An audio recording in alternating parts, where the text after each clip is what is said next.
ഒരു എക്സ്പെരിമെൻ്റാണ്. ഇത് ഒരു ഗ്ലാസ് വെള്ളമാണ്. ഇത് കുറച്ച് ഉപ്പും പഞ്ചസാരയും. ഇത് 4 ഗ്ലാസ്സാണ് കേട്ടോ. നമ്മളിങ്ങനെ നോക്കുന്നത് ഇതെല്ലാം ചേർന്നിട്ട് എന്താണ് സ്നോ ആകുമെന്ന് നോക്കുകയാണ്. ഓക്കെ, അപ്പോൾ നോക്കാം. ഫസ്റ്റ് നമുക്ക് കുറച്ച് ഉപ്പ് ഇടാം. ഓക്കെ, ഇതിലിട്ടിട്ടുണ്ട് കാണുന്നു. പിന്നെ കുറച്ച് പഞ്ചസാര. പിന്നെ ലാസ്റ്റ് ആൻഡ് ഫൈനൽ വെള്ളം ഒഴിക്കുക.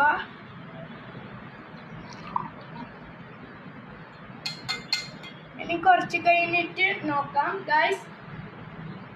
ഹായ് ഗായ്സ്, അപ്പോൾ ഇന്നലെ നമ്മൾ വെച്ച ഉപ്പും പഞ്ചസാരയും വെള്ളം ഒഴിച്ച സ്നോ ആകുമോ എന്ന് നോക്കിയാൽ ഇത് ആയിട്ടില്ല. അത് ഫേക്കാണ് കേട്ടോ.